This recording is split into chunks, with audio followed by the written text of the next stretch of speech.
నీరు లేని జగతిని ఊహించగలమా? మీరు లేని ప్రగతిని ఆలోచించగలమా? నీరు లేని జగతిని ఊహించగలమా? మీరు లేని ప్రగతిని ఆలోచించగలమా? వైద్యులు ఆశాజ్యోతులు మీరు, వైద్యులు త్యాగశీలు. అందరికీ నమస్కారం. ఇంతకుముందు అరుణ్ పరిచయం చేసినట్టుగా నేను డాక్టర్ డిసి తిరుపతిరావు, ఫిజిషియన్ని. నా గురించి పెద్దగా చెప్పుకోవాల్సింది ఏం లేదు. నేను 1990 నుంచి దాదాపు ఇప్పుడు ఒక 35 ఇయర్స్ కరీంనగర్లో ప్రాక్టీస్ చేస్తున్నాను. ఎట్ ద అవుట్సెట్ ముఖ్యంగా ఈరోజు ఇంత మంచి ప్రోగ్రాం ఆర్గనైజ్ చేసినందుకు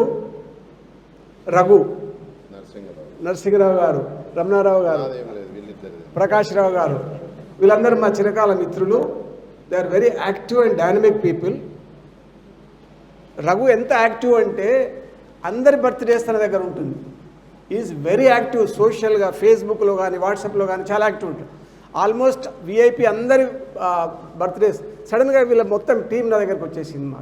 నా బర్త్డే నాడు వచ్చి they felicitated me and wished me. అంటే ఇది చెప్పబడేది ఏంటంటే వాళ్ళు వెరీ యాక్టివ్. ఇట్లాంటి ప్రోగ్రామ్స్ అరేంజ్ చేయడం లోపల వారు చాలా దిట్ట. ఇట్లా చేసినందుకు ఫస్ట్ ఆఫ్ ఆల్ మీ అందరికీ థ్యాంక్స్. తర్వాత ఇంకొకటి, డాక్టర్స్ గురించి చెప్పాలి మీ అందరికీ. కోర్స్ మీ అందరికీ కూడా మీ ఫ్యామిలీస్లో డాక్టర్స్ ఉన్నారు. మీ పిల్లలు కూడా ఎవరు మనవలు, మనవరాళ్ళు, కొడుకులు. ఒక విషయం ఏంటంటే డాక్టర్స్ కావాలంటే వాళ్ళు చిన్నప్పటి నుంచి కూడా క్లాస్లో, స్కూల్లో, ఇంటర్మీడియట్లో టాపర్స్, చాలా మటుకు టాప్ క్రీమ్ ఆఫ్ దే వాళ్ళు డాక్టర్స్ అవుతారు. చాలా మటుకు వాళ్ళు డాక్టర్స్ కావాలంటే ఎంట్రన్స్ కొరకు ఎంత కష్టపడాలో అంత కష్టపడతారు. తర్వాత ఎంబీబీఎస్ 5.5 years. తర్వాత ఇప్పుడు ఎంబీబీఎస్ తర్వాత తప్పకుండా పీజీ చేయాల్సింది 3 years. పీజీలో సీట్ రావాలంటే కూడా ఎంతో నీట్లో ఎంతో కష్టపడితేనే వస్తుంది. ఇంకొకటి జ్ఞాపకం, మనది వెల్మా సొసైటీ అంటే రిజర్వేషన్స్ ఏమి లేవు మనకి. అందరం మెరిట్గా కష్టపడి రావాల్సిందే. ఇప్పుడు ఎండి తర్వాత కూడా, పీజీ తర్వాత కూడా సరిపోతలేదు, సూపర్ స్పెషాలిటీ చేయాల్సిందే. ఇక్కడ ఎదురుగా మన ఎంతోమంది మనవాళ్ళు very intellectual people, hard working, dedicated. DM చేసిన తర్వాత కూడా ఇప్పుడు ప్రాక్టీస్ లోపల ఎంతో స్ట్రగుల్ చేయాల్సి వస్తుంది. ఎందుకంటే కాంపిటీషన్ ఎక్కువ ఉంది అండ్ ఈ సిస్టమ్ కూడా చాలా కొద్దిగా డిఫికల్ట్గా ఉంది. So in spite of all these things we're trying to do our best. Doctors ఎంత డెడికేషన్ ఉండాలంటే మన ఈ సొసైటీలో ప్రాక్టీస్ చేయడం అనేది different thing actually. Western countries compare చేసినట్టుంటే, ఈరోజు వాట్సాప్లో నేను ప్రోగ్రామ్ చూస్తూ ఉంటే ఒకటి, ఇక్కడ అవైలబిలిటీ ఆఫ్ ది డాక్టర్స్ ఎంత ఈజీగా ఉంటుందంటే వెస్టర్న్ కంట్రీస్లో అపాయింట్మెంట్ దొరకడమే చాలా కష్టం. స్టేట్ టెస్టులు కావాలన్నా కానీ, కన్సల్టేషన్ కావాలన్నా కానీ చాలా వేడి. ఇక్కడ మనకి ఎప్పుడంటే అప్పుడు 24 hours super special service available ఉన్నాయి మనకు. So most of the hospitals మేము నడుపుతున్నాయి. కింద ground floor, first floor hospital, second ఫ్లోర్లో ఇండ్లు ఉన్నాయి. 24 hours మేము అవైలబుల్. లాస్ట్ నేను 35 years నుంచి వర్క్ చేస్తున్నాను. ఇప్పటికి కూడా నేను నైట్లో నేను సీరియస్ పేషెంట్లను చూస్తున్నాను. నేను ఇవన్నీ ఎందుకు చెప్తున్నానంటే in spite of all these things, particularly course మేము కూడా చాలా కష్టపడ్డాము. ఇప్పుడు యంగర్ జనరేషన్స్ ఇంకా చాలా కష్టపడాల్సి వస్తుంది. వాళ్ళ కాంపిటీషన్ చాలా ఉంది.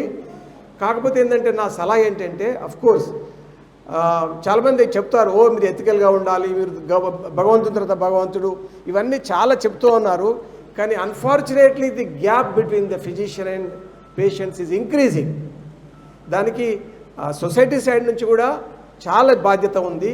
సొసైటీ అనేది ఒక డాక్టర్ని నర్చర్ చేయాలి, గౌరవించాలి, కాపాడుకోవాలి.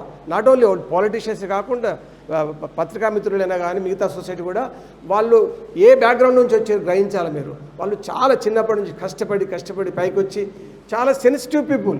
వాళ్ళు బతకడం తెలియదు వాళ్ళకి. సడన్గా వచ్చి కష్టపడి పేషెంట్లు చేసిన తర్వాత అన్ఫార్చునేట్లీ పేషెంట్ చనిపోతే వాళ్ళు వచ్చి అటాక్ చేసి పేషెంట్ చేస్తే లైఫ్ లోపల, డాక్టర్ లోపల ఒక్క అటాక్ జరిగిందంటే దాని ఎఫెక్ట్ జీవితాంతం ఉంటుంది. అదొక్కటి చూసుకోండి. ఒక సొసైటీ మొత్తము, it is the duty of the society to take care of the doctors. That is very very important. Finally, one last suggestion to our younger generation of the doctors ఏంటంటే, yeah, please work hard, have empathy towards the patients, be available to the patients all the time, please balance between empathy and commercialization. Nowadays everything has become commercial. In fact, our profession itself branded as a commercial. So definitely commercial element అనేది తప్పగా ఉంటుంది, but at the same time please try to balance empathy, sympathy and as well as the commercial this thing. Thank you very much once again.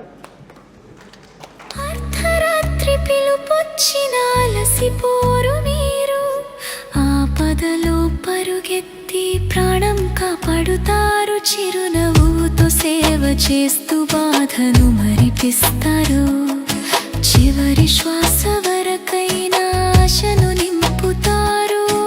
అర్ధరాత్రి పిలుపొచ్చిన అలసిపోరు మీరు, ఆపదలో పరుగెత్తి ప్రాణం కాపాడుతారు, చిరునవ్వుతో సేవ చేస్తారు.